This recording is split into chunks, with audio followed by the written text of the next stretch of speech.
ప్రజలకు అందరికీ నమస్కారం. ముఖ్యంగా ఈరోజు ఇక్కడికి రావడం చాలా సంతోషంగా ఉంది. నా పేరు అభిషేక్ కిషోర్. నేను జిల్లా కలెక్టర్గా కిందటి వారమే ఛార్జ్ తీసుకున్నాను. ఛార్జ్ తీసుకున్న తర్వాత విశాఖపట్నం జిల్లాలో నేను విజిట్ చేసిన మొదటి మండలం పెందుర్తి, మొదటి గ్రామం సరిపల్లి. ఈ సరిపల్లి గ్రామం, ఈ పెందుర్తి మండలం నాకు ఎప్పుడు స్పెషల్గా ఉంటుంది. ఈ సరిపల్లి గ్రామానికి నేను ఈరోజు మొదటిసారి వచ్చాను, మళ్ళీ వస్తాను. ఈరోజు మన ఎమ్మెల్యే గారు చెప్పిన ఇబ్బందులు కానీ, లేకపోతే మన మిగతా అధికారులు, ప్రజాప్రతినిధులు చెప్పిన ప్రతి ఒక్క సమస్య మీద కొంచెం టైం కేటాయించి తప్పకుండా సాధ్యమైనంత వరకు ఎన్ని తీర్చగలిగితే అన్ని మనం డెఫినెట్గా వర్క్ చేసి సాల్వ్ చేద్దాము. విశాఖపట్నం జిల్లా కలెక్టర్గా రావడం చాలా సంతోషంగా ఉంది. విశాఖపట్నం జిల్లా, విశాఖపట్నం సిటీ మనకు రాష్ట్రానికే కాదు దేశానికే చాలా ప్రాముఖ్యమైన నగరం మరియు జిల్లా.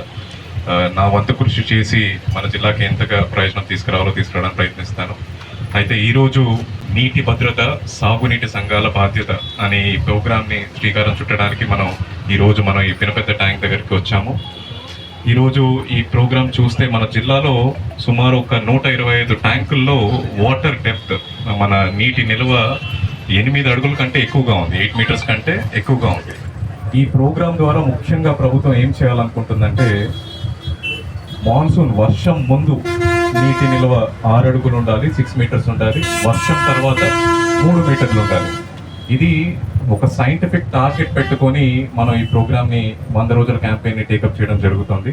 ఇది దేశంలో ఏ రాష్ట్రము ఇంత స్పెసిఫిక్గా ఒక టార్గెట్ పెట్టుకొని ఇంత ఒక వాటర్ టేబుల్, గ్రౌండ్ వాటర్ లెవెల్స్ని ఇంప్రూవ్ చేయడానికి ఇంత సైంటిఫిక్ ప్రోగ్రామ్ తీసుకోవడం దేశంలో ఏ రాష్ట్రము తలపెట్టదు.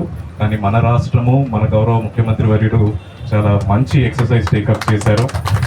మన ఎమ్మెల్యే గారు చెప్పినట్టు నీటి వాటర్ టేబుల్ ఇంప్రూవ్ అయితే కనుక చుట్టుపక్కల రైతులకు కానీ, సాగునీటికి కానీ, లేకపోతే తాగునీటికి కానీ ఎటువంటి ఇబ్బంది ఉండదు. చాలా ఇంప్రూవ్మెంట్ కనపడుతుంది. ఇవన్నీ మనం అందరూ ఈరోజు మాట్లాడుకుంటే జరుగుతుందా అన్న అపోహ మనందరికి ఉండొచ్చు. కానీ ఒక జిల్లాలో ఇది ఒక పైలట్ బేసిస్ కింద ఈ కార్యక్రమం టేకప్ చేసి, అది కూడా రాయలసీమలో ఒక వెనుకబడిన ప్రాంతంలో, బాగా డ్రై అరిడ్ ఏరియా అన్నమయ్య జిల్లాలో ఈ కార్యక్రమాన్ని టేకప్ చేసి చాలా సక్సెస్ చూసిన తర్వాత రాష్ట్రం అంతా సైంటిఫిక్గా ఈ ప్రోగ్రామ్ని డిజైన్ చేశారు.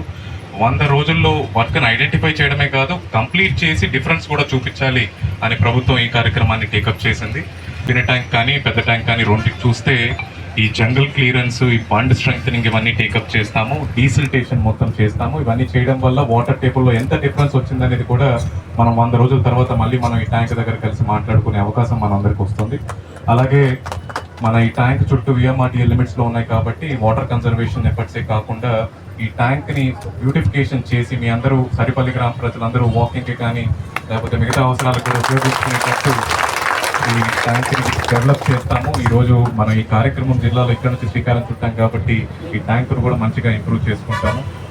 రాష్ట్రంలో వేరే జిల్లాల్లో ట్యాంక్స్ ఒక ప్రాముఖ్యత చాలా ఎక్కువ, మన జిల్లాలో తక్కువ ఉన్నప్పటికీ రాష్ట్రంలోనే పారదర్శకంగా ఈ కార్యక్రమాన్ని మన జిల్లాలో టేకప్ చేసి రాష్ట్రానికి మంచి ఎగ్జాంపుల్గా మన జిల్లా నిలబెడతామని మీ అందరికి తెలియజేసుకుంటూ, మీ అందరి సహకారం ఈ కార్యక్రమాన్ని కోరుకుంటూ, ఇది ఒక కలెక్టివ్ పార్టిసిపేటివ్ అప్రోచ్. మన అధికారులు వచ్చే 90-100 రోజుల్లో మొదటి 5 రోజులు ఐడెంటిఫికేషన్ దగ్గర నుంచి ఎగ్జిక్యూషన్ వరకు ఇక్కడ నిరంతరం పని జరుగుతూ ఉంటుంది. గ్రామ ప్రజలు కూడా మీ ఇన్పుట్స్ ఇచ్చి, ఎవరికైతే ఈ ఫీడర్ ఛానల్స్ ఎక్కడి నుంచి నీరు వస్తుంది, ఎలా పోతుంది, ఉన్న ఇష్యూస్ ఏంటి, ఒకప్పుడు ఎప్పుడన్నా భారీగా వర్షం పడినప్పుడు మనకి ఎక్కడ తెగుతుంది ఎక్కువగా, ఇలాంటి విషయాలని గ్రామంలో ఉన్న వాళ్ళకి తెలుస్తుంది. అదన్నీ అధికారులకు తెలియజేయడం వల్ల అక్కడ స్పెషల్గా ఫోకస్ చేసి మనకు ఎటువంటి ఇబ్బందులు లేకుండా ప్రభుత్వం ఖర్చు పెట్టే డబ్బులకు కూడా ఉపయోగం వచ్చేటట్టు మనం పనులు టేకప్ చేయడం జరుగుతుంది. మీ అందరి సహకారంతో ఈ ట్యాంక్ పనులన్నీ మంచిగా చేసి జిల్లాలో కూడా చేసి ఈ కార్యక్రమాన్ని సక్సెస్ఫుల్ చేసుకునే విధంగా చేస్తామని మీ అందరికీ తెలియజేసుకుంటూ, మరొకసారి నన్ను ఈ కార్యక్రమానికి ఇన్వైట్ చేసేందుకు గ్రామ ప్రజలకి, మా అధికారులకి, ఎమ్మెల్యే గారికి అందరికీ ధన్యవాదాలు తెలియజేసుకుంటూ సెలవు తీసుకుంటాను.